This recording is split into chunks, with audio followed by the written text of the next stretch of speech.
If you're a drinker and you're on your own, you need to listen to this because you need to get sober to get over this. Night times were particularly bad for me because I didn't like to be on my own. I'm not on my own now, thankfully.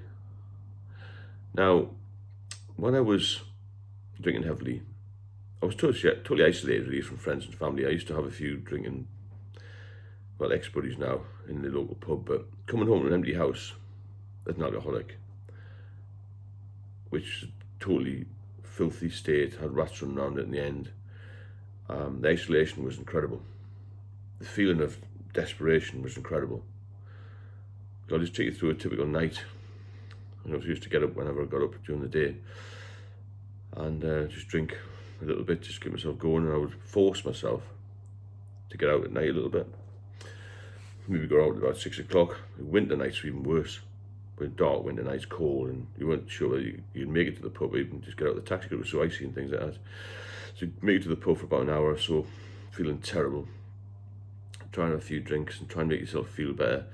Temporarily, maybe marginally better, but when it came to 11 o'clock, it was just like, oh, I've got to go back and face a long, lonely night, and it was horrendous.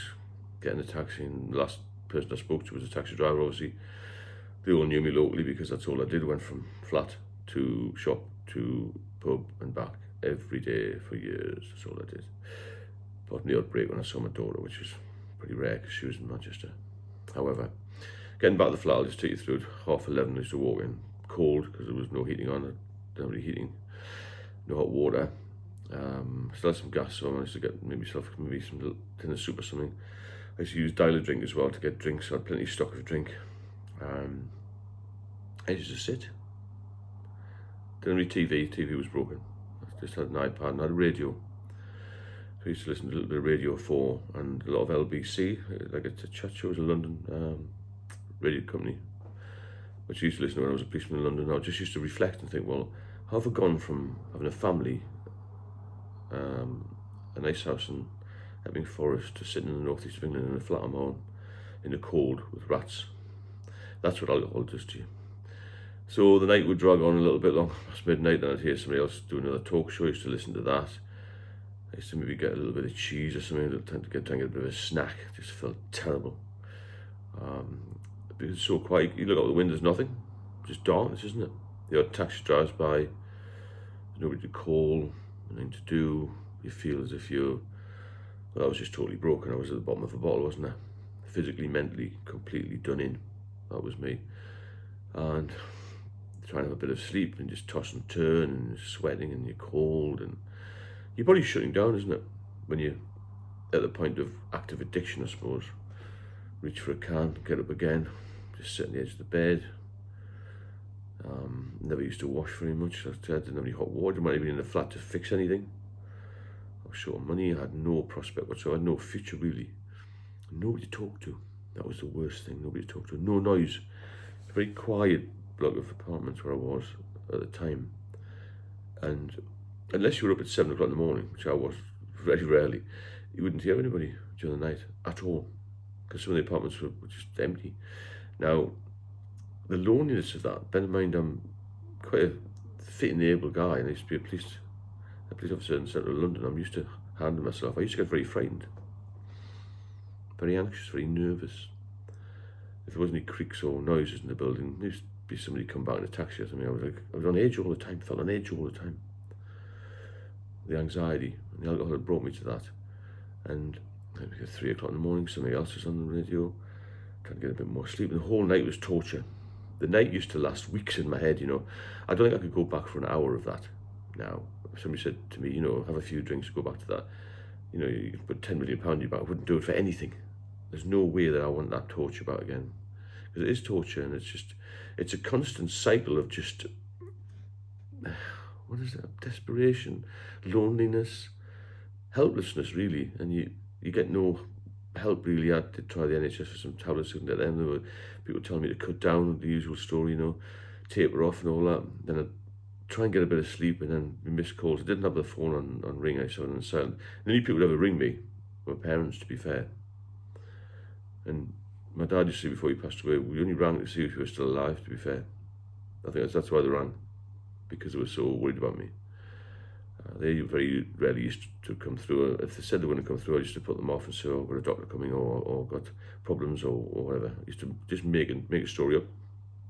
Never attended these social events, but night times were always the worst, and 100 times worse than the daytime. Because daytime, at least you've got some light. Even during winter months, you've got a little bit of light. There's a bit of activity in the daytime, but the night times you start to reflect more, and there's nothing to do. You can't even get a taxi to go to the pub, can you? Even though it wasn't well, I used to make it to the pub sometimes at night, and just to see someone. You know, the only voice I really heard sometimes was the radio, and that was it. And when you get to that point, it's horrendous. But I've just been listening to that LPC again, funny enough. It said in 1980, there was only 1 in 20 people, it's still quite a high number, spent Christmas alone. The latest survey in 2023 is 1 in 9. There's a hell of a lot more people on their own. If you know anybody who's struggling with alcohol, then try and help them, try at least talk to them, give them a ring or something, you know. So that, as I say, the nights used to drag on and on. I always used to look forward to Sunday morning at 6 a.m. because there was a fishing program on called Tight Lines. And as I was a youngster, I used to go fishing a lot. I lived in Northumberland. And that was my excitement of the week. So from a wild, hedonistic life I'd had in the past, I was just becoming an old, frail man, really. Aging far too quick.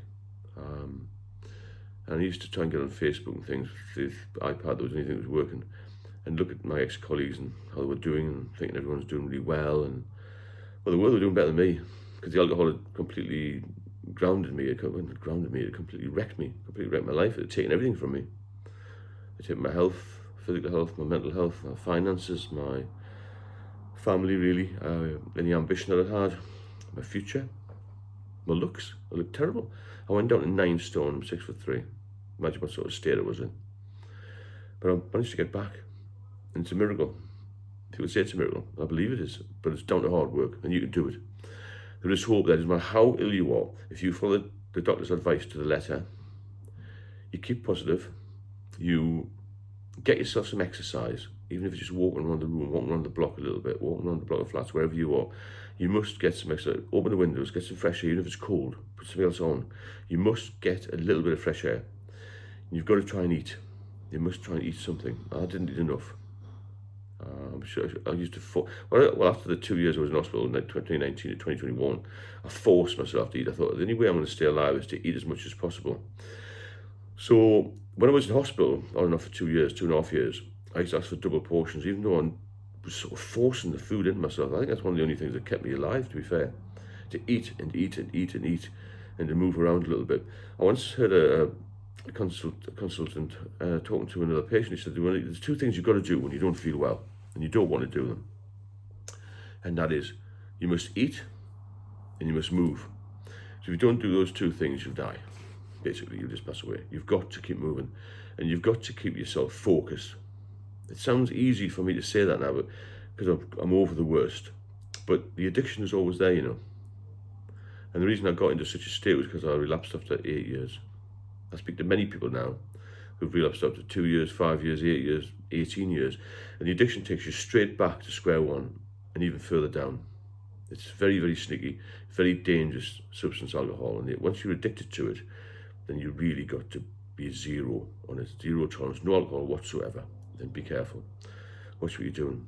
If you are benefiting from the channel, then please subscribe and share it to other people. There are hundreds of thousands, if not millions of people in the UK at the moment struggling with alcohol issues.